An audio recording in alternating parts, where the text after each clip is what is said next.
मैं मुख्यमंत्री अखोई नॉर्थ ईस्ट विंडो टीवी की टीम नी अखोई हुजिक लेजरी बेसी हतादनी लाइबता निपान सुबह लोकसभा इलेक्शन सिलेदा अखोई वोट थादगदोरिबा अखोई वोटर सिंगिना करी वखन खली करम मोंग द वोट थादगदोरि हाइबने चिंगुदु मियाम की अपाम मोट लविनसे इमा nga gori batai sasi ya bro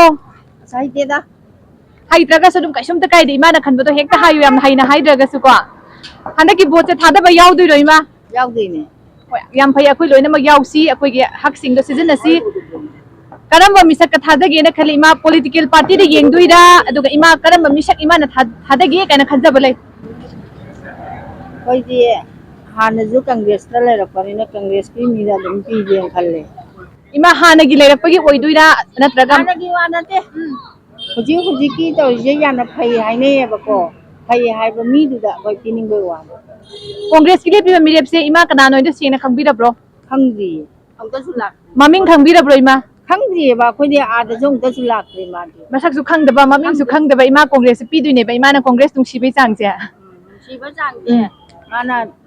karga jing ta re da na handak pa lu ji da ya nuai dai ma pabung hoi myam lai biram sibu kadai kadai leng biru bano अतोप थबु खरा सत अखोई north east window की team TV की team ने बको हावरी उताई साना जबे आई को होय होय अदो अखोई गी लोक हलाकदु बिता निपान सुब लोकसभा इलेक्शन से सिगे रिलेटेड ओइना हाइबा तारे करम्बा अखोई गी कनोदा मिरेप ता वोट पीबी गेना खाली पॉलिटिकल पार्टी एंगा पी दुरा नत्रगा अखोई मिरेप सा येंगा कांदा पीगे काना खनब्रा कई मो लेबी पॉलिटिकल पार्टी यंगा ऑनरेबल एक्स मिनिस्टर हाय ओतारे हुजिकी बीजेपी की कैंडिडेट संददा अखोई सपोर्ट तोगेना दुम खल अखोई गी बीजेपी खलिसे अदो करम करम बा एक्सपेक्टेशन लई करम बा तौबीरा कनी कन खन बकरी आशा लई कई गी दमक बीजेपी खलिसे अखोई न खली सिनी अखोई केंद्र लिलोंग केंद्र नि आई सामक्सी अदो ऑनरेबल चीफ मिनिस्टर ना केंद्र सिगी डेवलपमेंट खरा अखोइदा हाइबदी प्रजागी लिलोंग माइनॉरिटी प्रजागी खनबीरगा थबुक तोबी हाइरिबे सिदा पनब पंदब नतना अखोई मागी थबुक सिदा पेंजदुना अखोई ऑनरेबल चीफ मिनिस्टर की ममा येंगा अखोई बीजेपी दा हंदक सपोर्ट तौरसेना खनजै या नुआजे पबुंगी मिंग लाइफम गम ता हाइबिरमो लाइफम दि पनबिखे मिंग हाइबिरमो आई मोहम्मद सिराजुद्दीन खान कौवी या नुआजे आई की लाइफम लिलोंग तौ खुमनी या नुआजे कदाई द लिंबिरो बनो हुजिकसिबो सिसी अमिशा लाकनी हाइबदुदा चचरुब अमिशागी ngasi gi अखोई हप्ता कंगजे बुंगा तो मीटिंग से इसा यावबिरो ब्रो यावरुई यावरु या मिंग लाइफम गाना ता हाइबियो आई से लिलोंग केंद्र दगिनी अदुगा आई की मिंगना अजमन खान कौ अखोई नॉर्थ ईस्ट विंडो टीम दगी लाक्चबनेबा अदो हंदक की इलेक्शन सी अखोई पार्टी दे येंगा पीगे ने खनब्रा दगी मी दे येंगा पीगे ने खनब्रा सोंगिदे करी मोले अखोई सि लैरिबे सरकार सिदा ओइना बीजेपी कैंडिडेट ओइना लैरिबे बसंत कुमार द पीगे ने खनजै मरमदी अखोई की लोकल एमएलए ओरिबा सिगा लैरिबे सरकार सिगा यामना टाइट तवी मदुदगी अखोई की केंद्र की डेवलपमेंट लंबी थोंग अदगी बिल्डिंग अदगी एनी डेवलपमेंट काइंस मयामा मदुगी अब त लाकपसि येंगा पीगे ने खनजबन केंद्र की सुमित एंग चंग बंदन हंदक की सुदुम बीजेपी दे पीगे बे वखलोन दनेबा अदो अखोई की बीजेपी की म्यूसिना कार कांदा अखोई आ पार्लियामेंट योरा कांदा अखोई की मणिपुर की ओइना हाइतारे अहान इहाना से कई तो हनी लैरिबा इशू में तांग अहुमदगी चथ्रइबा अखोई लाल हाइबे तारे सिगिसी अथुब मतमदा लोइसननबगी तौरकनब होटनबदा अखोई लैरिबा बीजेपी की कैंडिडेट सिन कारगदी यामना प्रोग्रेसिव ओइबा मवंगदा लोइसलकनी हाइबगी थाजबदु इसाद फाउ अंकल कदाई चतपिरो बनो आई सन ना लगे थरपनी ने ओय अखोई नॉर्थ ईस्ट विंडो टीवी की टीम नेबा वरी ना था सी आई को हाइबी मिंगा नाम ताई बियंका आई मिंसा इस्लाउद्दीन साहा याम नुआइजे हंदकी जुमनाक से माइबमनी को ओके ओके याम नुआइजे कई सिनफम द लैबी बनो कल से कोई जे प्राइवेट स्कूल दा ओजा ओइबनी याम नुआइजे यामना कोई की नोबल लोबे सिनफम हम से पाइबी रमी अंकल हंदकी अखोई की इलेक्शन से मसी से कना थादगी ने खनबी पॉलिटिकल पार्टी दगा येंग दुरे नत्रगा मिखत दे येंग पीगे कायना खनब्रा कमाय खनबी मसी सकते येंगा पीबा याबा हाइरगदी मकोई की लोने इया याय को तबुदु वो जे अखोई की ऑल इंडिया की पॉलिटिकल की सिनेरियो सी येंग बकांदा को आई से मसी कांग्रेस तो पीबन फगदो माले गले कांग्रेस से पीबन फगदो मालेन खलेबा अदु हाय सिदी मयाम सिदगी अखोई की एकदम कांग्रेस ने खरे हेल्प ले हाइबा वखलोन दुनेबा मानी करम करम बेरिया दा अखोई की कांग्रेस की कैंडिडेट ने मयाम दे हेली कायना अंकल ने खनजे मसी आई मणिपुर की ने हाइबे गमदे मणिपुर की सिदी अखोई कांग्रेस की ले पीबन नुपा से मीदी याम फबा तबदबो मयाम गा कन्न कोऑपरेशन तौदबगु ममई झुमुई मदना अखोई सी कांग्रेस की हाने लीडर ओरमी कांग्रेस समीन रमी को तबदबो अखोई बो मा मसक खंगने दे अरे पार्टी ऑफिस मोगी लीडर सिंग मोगे तौरी थबक सी कराई पौ थाक तंगसल लेगे कमी तो काचिन को या करा तुमने चतो वाले अदो आई सो मीदी मा याम फेन खली को मरम दी मा सी तुमने मा नहीं कोई खंग दबई वाने आई इसा नुपा सी एम जेन यूनिवर्सिटी मास्टर लोरे पीएचडी तौरी मागी छात्र ने चा नुपा गई वरी होते सागे मा याम फबा ओजानी ओजा बिमोल साइबो मदुरम हाय अदुगा जी बीजेपी दले पिबा बसंत कुमार जो मी होने दुम फैपा तबदु पार्टी से ओजे ऑल इंडिया की तौरीबसी उबकांदा आइजे अमगा हाथ नबा सुनबा अरे कम्युनल रायोट अदगी ओजे इलेक्ट्रल बोल तौरीबा मयाम ओजे आर्किन समयदा कई अरविंद केजरीवाल का चीफ मिनिस्टर का फजल लगा तौरी सिंह जो उबकांदा को अखोना मीडिया की चैनल सिंह यूट्यूब का सिंह उबकांदा कितंग कांग्रेस में तो फगद्रा हाइबगी वखल लमजे दुम ले अनि से कंपैरिजन तौरकान खरा फबदुर हेन खनगे बे वखल होनी याम नुहाइजे थैंक यू अंकल अपामबद बिहुतो खादा बियो okay thank you uncle Ming लाइ फंगम दा लाइ बियो आई हाता ने आई मिंग तोम भी तो हंदक इलेक्शन से अंकल कनाडा थादगे खाली पार्टी दे येंगदुइदा मिसक ते येंगदुइदा कम मिसक से पार्टी से ये कांग्रेस पीरे कांग्रेस से पीरे मयाम थोकले मयाम जी कांग्रेस इहन हेले न खले हेले मम्मा का मान जो मते किचा सा अदो अंकल हम तक हंगजाव की कोई कांग्रेस की मीडिया सिना कारा कांदा आ पार्लियामेंट योर कांदा इहन हाना करी थबक सिंग तमने अंदा जी मान है ना खंगे जे कई मयाम प्रजा की काना बोइन तौबा माना खंग दम फना तौजरानी सिने बा याम नुहाइजे अंकल बाबुंग जिक्सिबु कदम द लिंग बिरुबनो आई हाचे अमित शाह लाकु के दमक कटिंग जावगे लाक हो याम नुहाइजे अखोइ से नॉर्थ ईस्ट विंडो टीवी की टीम ने लाक्सरी से अदुदी हंदक अमित शाह की होम मिनिस्टर नौजिक ला अंबा मीटिंग से बाबुंग यावबि लोइबो को होय होय याव तनानि पान सुबह लोकसभा इलेक्शन हंदक लाकदोरि बसी बाबुंग कनाडा अखोइ करम मिरेप तंजक पॉलिटिकल पार्टी द वोट पीबीगे ने बाबुंग खनबिरे बीजेपी की मेरे बसंता का पीगे बीजेपी की मिरे बसंता द पीदुइने बको अदो अखोइ बीजेपी की अतो पार्टी में इंडिपेंडेंस लेरी दु नेशनल पार्टी सु लेरी सिखंददना अखोइ बीजेपी की बसंता द पीगे ने खलिसि बाबुंग करी वखलो लेबि हजे हजे मणिपुर दी बीजेपी ने पार्म सरकार होबनिना अदु की दमक मांगोन द पीरगना फकदरन कलक हुजी हुजी की सिदसु पान बंदना आदसु पान बंदना मंगोन पीरगदी हेना फगनी हेबे वखलोन दुनेबा अदु बाबुंग करीगुंबा अखोइ की बीजेपी म्युसिना कार कांदा आ पार्लियामेंट योखर कांदा इहान हान बसे करी थबक तो होनिंगे इहान हान बसे हुजी मणिपुर द होइबा इरांग काल हाइबा तारे सिगी मतंगदा नाइनबा कोनबा दु लोइसनना बगी दमक कारबा मिसिना तौबिरा कदाइना कलगा अदा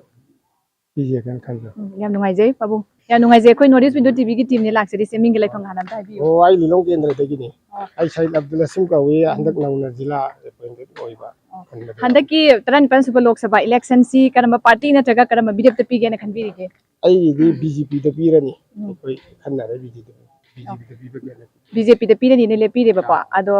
कई गिदमक तो कोई बीजेपी के पीगे ने खनबिरि से तो पार्टी में आमम सु लेरी मरम दम हाबी मसी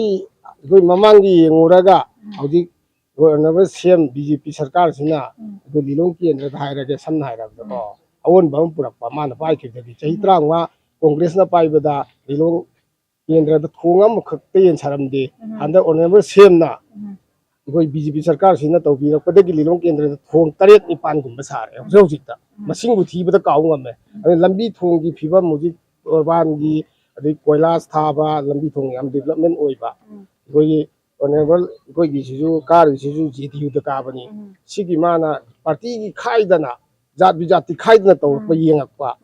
अदुगी दमकताई माबु सौगल सेंगना आई से आंगां लेकताउनी मिंग लाइफंग गता हाबियो आई से हटा से लेजबनी कोई नॉर्थ ईस्ट विंडो टीवी की टीम ने लाक्सरी से हंदक की इलेक्शन से कनाडा पीबीगे ने खाली बाबुंग अखोइ की निखुत येंगदुइदा न तक पॉलिटिकल पार्टी दे येंगदुइदा कमाइन खनबिरि बाबुंग गिदि से मियाम की सेवा मतिक चाना तौगदब मिदु येंताबने कोदि मियाम की ओइना येंगु मतमददि कांग्रेस ना अखोइ मियंगदि कांग्रेस ना आम ओइना नुसी चानना लेबाक सिबो होनबा ngamba minungsi chawba haigedra mipum khuding makalon na bat gondin na ba minungsi chawba argadi congress na ko thamoi da dumaina khanje बाबुंग पार्टी सिब्रा नुसीबि से मिहुत सिसु मयाम दai लोइन हेलेन खनब्रा अनि बक्से नुसीब्रा कमाइन खन मिहुत सिना खवाइदगी मतिक चारे हना थमो द खल्ली को थमो दा ꯀꯔꯤꯒꯤꯗꯃꯛꯇꯅ ꯃꯌꯥꯝꯁꯤꯗꯒꯤ ꯀꯣꯡꯒ꯭ꯔꯦꯁꯀꯤ ꯀꯦꯟꯗꯤꯗꯦꯠꯁꯤꯅ ꯈ꯭ꯋꯥꯏꯗꯒꯤ ꯃꯤꯍꯨꯠ ꯆꯥꯏꯌꯦꯅ ꯈꯜꯂꯤꯁꯦ ꯀꯔꯝꯕ ꯖꯒꯥꯗ ꯃꯥꯅ ꯏꯍꯦꯟ ꯍꯦꯜꯂꯦꯅ ꯈꯜꯂꯤ मासी लाइक लसु हईबा मतिक चाबा नुपा मनी हाबसे कोइना मागे माना तमंबा कॉलेज ताकीरंबा वदा अदगी मियाम तिनरक मतमदा मियाम ममंगदा वा ngangbदेसो मान nganथोर पवासी मियाम न तानिंगी अदगी मियाम गी ओइबा अबुक तवरकदब मतौसु माली ꯄꯥꯕꯨꯡ ꯑꯩꯈꯣꯏ ꯀꯣꯡꯒ꯭ꯔꯦꯁꯀꯤ ꯃꯤꯔꯦꯞꯁꯤꯅ ꯀꯥꯔꯒꯗꯤ ꯀꯔꯤ ꯀꯔꯤ ꯊꯕꯛꯁꯤꯡ ꯑꯍꯥꯟꯕ ꯑꯣꯏꯅ ꯇꯧꯍꯟꯅꯤ मियाम मरुना अखोगी लेबाक सिदा मणिपुर लेबाक सिदादी युम कई लैतदना लैरिबा मियोसिंसी मयुम मकई लैहनबा अदुगा मसाग मयुमदा हंजल्लगा अमुक चंगजखरगा नुंगाय याइफाना पुंसी लेंजखिबा चाफम ताफम खांगदना लैरिबा लाइल से तमफम खांगदना लैरिबा चाफम ताफम खांगदना पुंसी लेलिबा मियोसिंसी मरुना अखोगी इसागी कानब दरकार मयामदु लोइने तुंगोइनरगा केमदा लैरिबा मियोसिंसी रिलीफ कैंप लेसी मसा मसा मयुमदा हंजल हनखिबा मदुगी नुंगाइबदु उरगा अखोइसु थमोदा हराउगनी नुंगाइगनी हेन थाजे ꯌꯥꯝ ꯅꯨꯡꯉꯥꯏꯖꯩ ꯄꯥꯕꯨꯡ ꯑꯩꯈꯣꯏꯒꯤ ꯚꯣꯇꯔ ꯑꯃ ꯑꯣꯏꯅ ꯄꯥꯕꯨꯡꯒꯤ ꯑꯅꯤꯡꯕ ꯑꯄꯥꯝꯕꯗꯨ ꯈꯔ ꯁꯦꯌꯔ ꯇꯧꯕꯤꯕꯒꯤꯗꯃꯛꯇ ꯊꯦꯡꯛ ꯌꯨ ꯁꯣ ꯃꯆ ꯏꯆꯦ ꯀꯔꯣꯝꯗ ꯆꯠꯄꯤꯔꯨꯕꯅꯣ ꯀꯗꯥꯏꯋꯥꯏꯗ ꯑꯉꯥꯡꯒꯤ ꯆꯄꯣꯠꯇꯣ ꯂꯧꯕ ꯆꯠꯂꯨ ꯑꯣ ꯏꯆꯦ ꯃꯤꯡꯒ ꯂꯩꯐꯝꯒ ꯑꯝꯇ ꯍꯥꯏꯕꯤꯌꯨ ꯁꯥꯃꯤꯅꯥ ꯀꯧꯏ ꯑꯩꯈꯣꯏ ꯅꯣꯔꯠ ꯏꯁ ꯋꯤꯟꯗꯣ ꯇꯤꯚꯤꯒꯤ ꯇꯤꯝꯅꯦ ꯑꯗꯣ ꯍꯟꯗꯛꯀꯤ ꯏꯂꯦꯛꯁꯟꯁꯦ ꯌꯥꯎꯗꯣꯏ ꯅꯠꯇ꯭ꯔꯣ ꯚꯣꯠ ꯊꯥꯗꯗꯣꯏ ꯅꯠꯇ꯭ꯔꯣ ꯏꯆꯦ ꯌꯥꯎꯗꯣꯏꯅꯤ ꯌꯥꯝ ꯅꯨꯡꯉꯥꯏꯖꯩ ꯑꯗꯣ ꯀꯔꯝꯕ ꯃꯤꯔꯦꯞꯇ ꯄꯤꯒꯦꯅ ꯈꯜꯂꯤ ꯄꯣꯂꯤꯇꯤꯀꯦꯜ ꯄꯥꯔꯇꯤꯒ ꯌꯦꯡꯗꯣꯏꯔꯥ ꯃꯤꯗ ꯌꯦꯡꯉ ꯄꯤꯒꯦ ꯀꯥꯏꯅ ꯈꯟꯕ꯭ꯔꯥ ꯏꯆꯦꯒꯤꯗꯤ ꯀꯃꯥꯏꯅ ꯈꯟꯕꯤꯔꯤ ꯂꯩꯕꯥꯛ ꯄ꯭ꯔꯖꯥꯒꯤ ꯑꯣꯏꯅ ꯑꯩ ꯑꯗꯨꯝ ꯀꯪꯒ꯭ꯔꯦꯁꯇ ꯄꯤꯒꯦꯅ ꯀꯣꯡꯒ꯭ꯔꯦꯁꯇ ꯄꯤꯒꯦꯅ ꯈꯜꯂꯦꯕ ꯀꯣꯡꯒ꯭ꯔꯦꯁꯀꯤꯁꯦ ꯑꯩꯈꯣꯏꯒꯤ ꯄꯥꯔꯇꯤꯁꯤꯅ ꯐꯩꯌꯦꯅ ꯈꯜꯂꯤꯔꯥ ꯃꯤꯔꯦꯞꯁꯤꯅ ꯐꯩꯌꯦꯅ ꯈꯜꯂꯤꯔꯥ ꯀꯃꯥꯏꯅ ꯈꯟꯕꯤꯔꯤ ꯍꯥꯟꯅꯒꯤ ꯕꯤꯖꯦꯄꯤ ꯀꯥꯡꯕꯨꯁꯤꯒꯤ ꯃꯑꯣꯡꯁꯦ ꯑꯗꯨꯝ ꯈꯔ ꯁꯨꯝ ꯑꯩꯈꯣꯏꯗ ꯆꯃꯝꯅꯕ ꯂꯩꯕꯁꯦ ꯀꯪꯒ꯭ꯔꯦꯁꯇ ꯄꯥꯔ ꯈꯔ ꯐꯔꯛꯀꯗ꯭ꯔꯥ ꯋꯥꯈꯜꯁꯦ ꯁꯨꯝ ꯈꯟꯕ ꯍꯥꯏꯇꯥꯔꯦ ꯑꯗꯨꯃꯥꯏꯅ ꯑꯗꯨꯝ ꯈꯟꯕꯅꯤ ꯍꯥꯟꯅꯒꯤꯁꯦ ꯐꯠꯇ꯭ꯔꯕꯗꯅ ꯑꯩꯈꯣꯏ ꯑꯅꯧꯕ ꯑꯃꯨꯛ ꯇ꯭ꯔꯥꯏ ꯇꯧꯒꯦ ꯍꯥꯏꯕꯒꯤ ꯋꯥꯈꯜꯂꯣꯟꯗꯨꯅꯤ ꯏꯆꯦꯅ ꯈꯟꯕꯤꯔꯤꯁꯦꯀꯣ ꯌꯥꯝ ꯅꯨꯡꯉꯥꯏꯖꯩ ꯏꯆꯦ ꯊꯦꯡꯛ ꯌꯨ ꯌꯥꯝ ꯅꯨꯡꯉꯥꯏꯖꯩ ꯍꯟꯗꯛ ꯂꯥꯛꯀꯗꯧꯔꯤꯕ इलेक्शनꯁꯤꯗ ꯕ꯭ꯔꯗꯔꯒꯤ ꯑꯣꯏꯅꯗꯤ ꯀꯅꯥꯗ ꯄꯤꯒꯦꯅ ꯈꯜꯂꯤ ꯄꯣꯂꯤटिꯀꯦल ꯄꯥꯔꯇꯤ ꯌꯦꯡꯉ ꯄꯤꯗꯣꯏꯔꯥ ꯅꯠꯇ꯭ꯔꯒ ꯀꯔꯝꯕ ꯃꯤꯔꯦꯞꯇ ꯄꯤꯒꯦ ꯀꯥꯏꯅ ꯀꯔꯤ ꯑꯄꯥꯝꯕ ꯂꯩꯕꯤꯔꯤ हंदक लाकदब इलेक्शन सिदा अखोई पॉलिटिकल पार्टी येंगबा येंगदबा अदुगी मथौ कोइना लेतबरा खल्ली मी फबा दरकार होय अचान मिरान नाइदबा अखोई मणिपुर से कांगलुप कया अमरोम न खुंदामिनरगा लैबा यलहौमी कया अमरोम लैबा यलहौमी सिंगचे नुची चानना लैबदा बीजेपी की हौजी हौजी ऑनरेबल सीएम ओइबिरे पबुंग बिरेन से मसिगी येंगा कांदा अखोई मणिपुर से तंगदु लैताबा दुगुम मफम अमा लमदम अमा ओइबदा मा खक्तना ओइगनी खल्ला कांदा बीजेपी द पिरगे हाइना इलेप्ते मयाम से पुन पिमिनबा वखलोन दो थमजरी ꯌꯥꯝ ꯅꯨꯡꯉꯥꯏꯖꯩ ꯑꯗꯨ ꯕ꯭ꯔꯗꯔ ꯍꯧꯖꯤꯛ ꯑꯩꯈꯣꯏꯒꯤ ꯂꯩꯔꯤꯕ ꯊꯥ 12 ꯍꯦꯜꯂꯛꯂꯕ ꯏꯔꯥꯡꯁꯦ ꯕꯤꯖꯦꯄꯤꯒꯤ ꯑꯥꯗꯁꯨ ꯄꯥꯏꯅꯤ ꯁꯤꯁꯨ ꯄꯥꯏꯅꯤ ꯗꯕꯜ ꯏꯟꯖꯤꯟ ꯍꯧꯖꯤꯛꯄꯨ ꯁꯣꯂꯨꯁꯟ ꯄꯨꯔꯛꯄ ꯉꯝꯗꯦ ꯀꯥꯏꯅ ꯃꯌꯥꯝꯅ ꯄꯥꯝꯃꯗꯕꯒꯤ ꯑꯩꯈꯣꯏꯒꯤ ꯋꯥꯔꯧꯅꯕꯒꯤ ꯈꯨꯂꯥꯎ ꯃꯌꯥꯝ ꯑꯃꯁꯨ ꯂꯥꯛꯏ ꯑꯍꯣꯡꯕ ꯑꯃ ꯌꯦꯡꯉꯁꯤ ꯀꯥꯏꯅ ꯑꯗꯣ ꯁ꯭ꯋꯥꯏ ꯃꯇꯥꯡꯗꯗꯤ ꯕ꯭ꯔꯗꯔꯅ ꯕꯤꯖꯦꯄꯤ ꯁꯧꯒꯠ ꯄꯥꯝꯖꯕ ꯍꯥꯏꯕ ꯇꯥꯔꯦ ꯁꯄꯣꯔꯠ ꯑꯃ ꯑꯣꯏꯅ ꯀꯔꯤ ꯍꯥꯏꯅꯤꯡꯉꯤ ꯁ꯭ꯋꯥꯏ ꯃꯇꯥꯡꯒꯤꯗꯗꯤ मसी मतंग से अखोई हौजिक याम याम खुदिमकना हंगनरे वो हंगने अइना तसेंगना हाइजौ हारगदी इरांग अमा हाइबसे मसी सोल्यूशन लैगनी हेता खुदक्ता लोइबा यारोय लैरिबा इहौसे करिदे होरइनो हाइबसे अखोई तसेंगना कंफर्म थोए लैसे येलौमी कन्नगाई दमकता हौब इहौ मकतंगनी अतोप मिराल चाचिंगना मणिपुर से चंजल्ला कांदा लालासी हौबनी मिराल चा तंथोकनगाई दमकता ऑनरेबल सीएम ना लौखलेबा थबुक थोरोंगसिंग अखोई तसेंगना थगचनिंगाइनी हाइना आई इसाना लौजै अमदी शांति हंजलकपा हाइबसे हेता अराइबा पोसा अमा ओइदे शांति हंजलकपसे हौज हंजल्लानी इलाइ सुक्सोय सोयदना मके थाजबदो पबुंग बिरेंदा लै मसी मरमदे अखोई मुस्लिम अमनी आई मुस्लिम अम ओइ तारगसो अखोई ऑनरेबल सीएम ना मुस्लिम नते महा मैतैने अदु ओइ तारगसो अखोई ऑनरेबल सीएम पबुंगना लिलोंग केंद्र असिदा अचाल मिरान नाइदन हान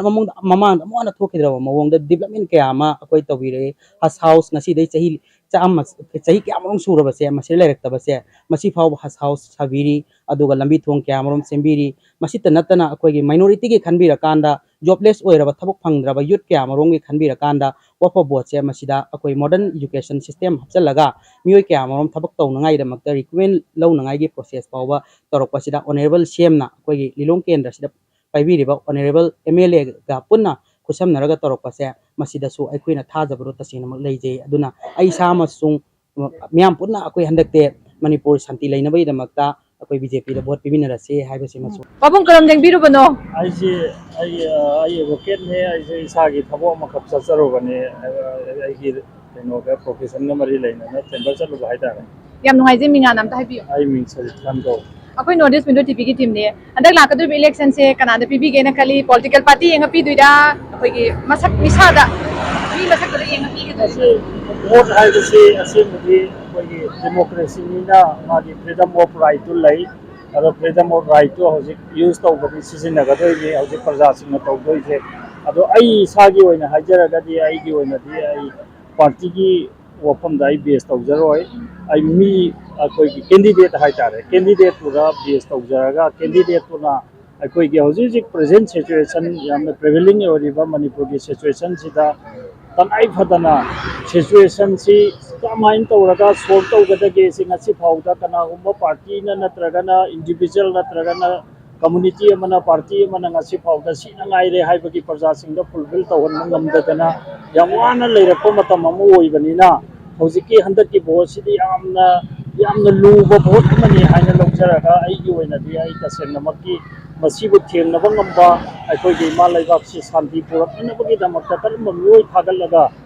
kamai tawraga solve tawgadage haibase masi ai hojik naisu nainajari aduga हेनसु मतम जी खर लेरिबनिना आई अमक हेनसु आई सागी इंडिविजुअल ओइना आई नाइनजरगा मदुदा यामना सैटिस्फाइड ओइरे आइना खनबगी दुदा तौजगे हाइदना दुमाइ लेचर हुजे कोई पाबुंग हमसु लेरे कोई पाबुंग देगिसु करी मोट ले हेदो कोई तामिनसी पाबुंग मिंगले थंगान हानम ताइबि आई वांगखेम केंद्र गिमानन चनबा हौगे लाइबा खुनदरगिन मिंग हाइबि जाकिर हुसैन का पाबुंग हंदे की इलेक्शन से कनादा बिगिन खनबि रेगे मिसक से नत्रगा पॉलिटिकल पार्टी रे येंगदुरा कमाय खनबि रे आई पॉलिटिकल पार्टी आई की हाना दगे एकदम खल्लगा लाक्सब लाइक कांग्रेस दा वोट पिजगन ओजाबि मोल्ड साबि मोल्दा पाबुंग पार्टी से खंग नुसिबगिरा मिहुछि अनि मनुसिबरा कमाय खनबि आई कांग्रेस पे यामना नुसिजबगिन अदो कोई कांग्रेस की मीडिया अपना लाइरिबा तो कैंडिडेट थोक लेबे मैम से की करम जगह तक पाबुंग सपोर्ट तौबिदन हेली कायना खली आई ओजाबि मोल्ड आई हेनबम होलाइते खले आई मत खुदिमक तमाना लोइने हेले हाइबनेबा अदि पाबुंग स्पेस दा अद्रगे लमिट टू मिट खंगबा अद्रगे अखोगे सिचुएशन पुनमक से जामि मोल्ड फाइदगी हेना खंगब्राइन खले माना फाइदगी परफेक्ट ओइरे हाइबनेबा अखोइ हुजि जाबि मोलसिना कार कांदा आ पार्लियामेंट चलेने खलसे तो इहान हाना अखोगी लमदम सिगी ओइना करम थबक सिंगी तवकनी ना आशा तौबि आई की वखंददे मसे लाल से नेमहनबा नंबर 2 फेंसिंग बाउंडरी अममा अदगे अखोगे अमगा नुसिनदबा सुगुम सिंसे पुन सॉफ्ट तौर कने आबि थाजब याम असे थाजबने पाबुंग थाजान थंबि याम नुहाइजै थैंक यू सो मच